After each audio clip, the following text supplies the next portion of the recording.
Hello folks, Scott Grove here. Had a request to show you and do a few reviews on some more of my guitars. Okay, this here takes you back.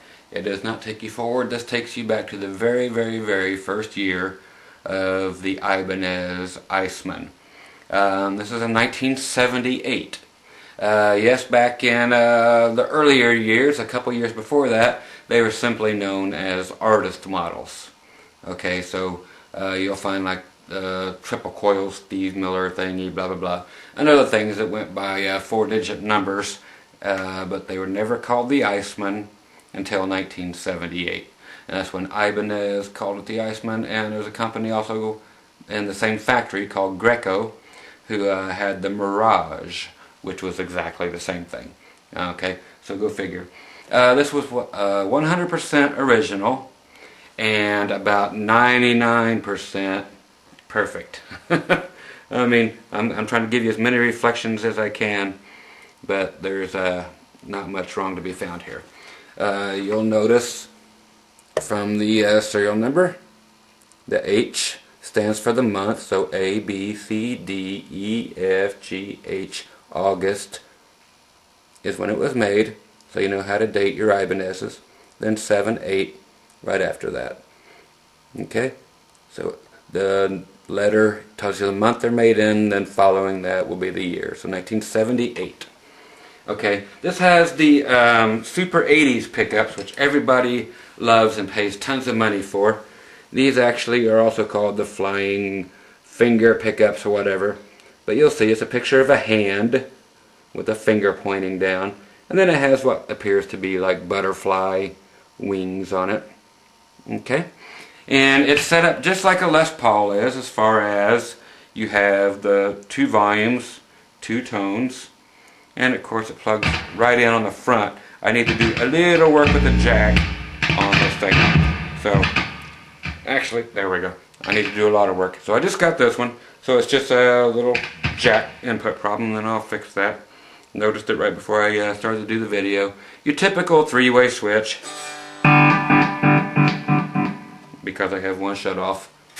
You guys know what they are. Okay, now the keys are original. You know, they'll have the Ibanez logos on them, and you'll see a little, there's actually a little nut right here. You could turn that, instead of screws on the side, you turn that to adjust how tight you want your keys to be. Very ingenious. All the good things are gone. These are made the way they were supposed to be. All the new Icemans, heck with them. This is the deal. You have what is known as the Gibraltar bridge. Okay, so they actually slip in there at an angle, and then they come out straight. So there's the ball end of the strings right back here in the back. Okay, and just, there's that nice jack. I swear I'll fix it. Okay, so there you go. The original first year IC 100 BK, black for BK. So this was actually one of the many models that they made. They made this in white. Of course, they made the IC 100, the 200, the 300, the 400, and later on they actually even made a 500 back in this era. Okay, and then of course everything went to pot. As far as good clean sounds, everything sounds good with distortion. Here it is in the middle, everything wide open, no effects, just reverb on the amp. This thing plays like butter. I don't know if you can see the action on this thing. That's the low E, or the high E side. Let me put you on the low E side where you might actually be able to see a string. But there's the 12th fret, and it just gets better. Not a single buzz, not a single fart out. This is when they made them right. Okay?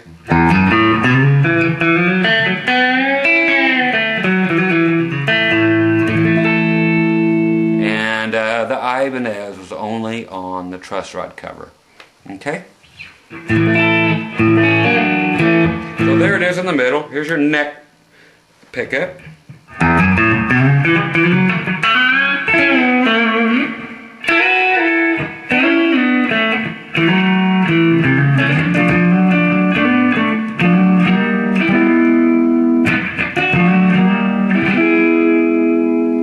So it's just sounds like a good old Les Paul, actually. So whether you're going jazz, rock, whatever, don't matter. It's just got that sound.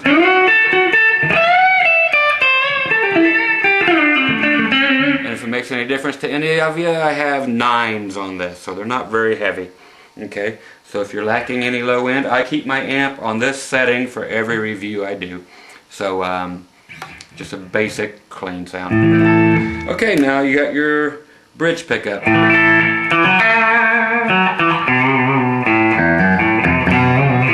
And they actually left a little space between the pickup and the bridge, so it's not right on it, so you're not getting super hardcore high end out of it and where it just hurts your head.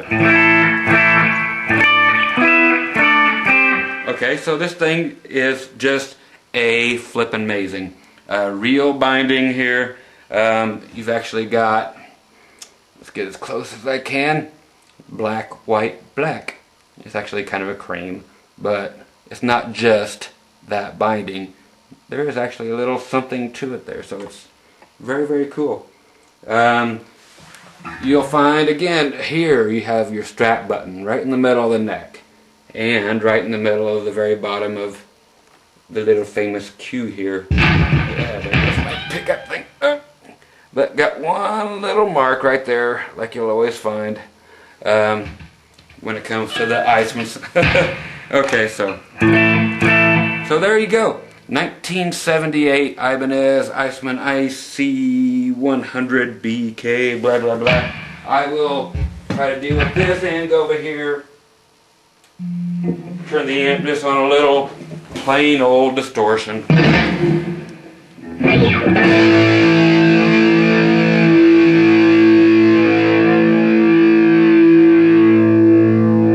Okay, that's the distortion built in the amp. No, nothing else.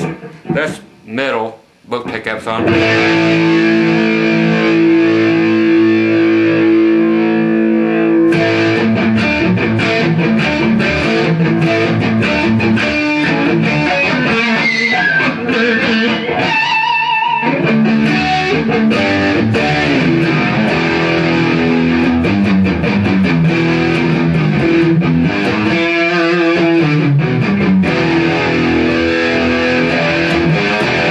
There's your bridge pickup.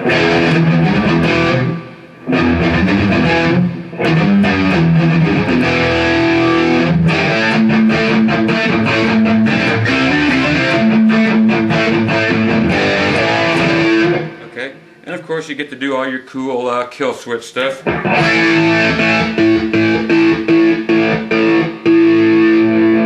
And we can't leave here without just oh heck, Paul Stanley made these things famous when he turned 1978, also put out the PS10s that Paul Stanley put out, so you got to do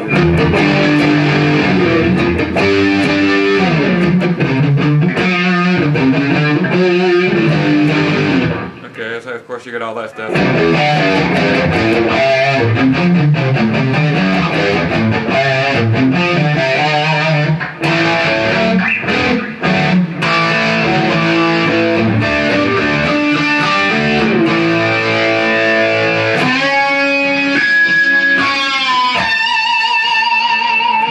Okay, so once again, there you go. The Ibanez Eissmann by request, 1978. Very cool. I give it 10,000 thumbs up. I will actually fix the jack. I'm not replacing anything.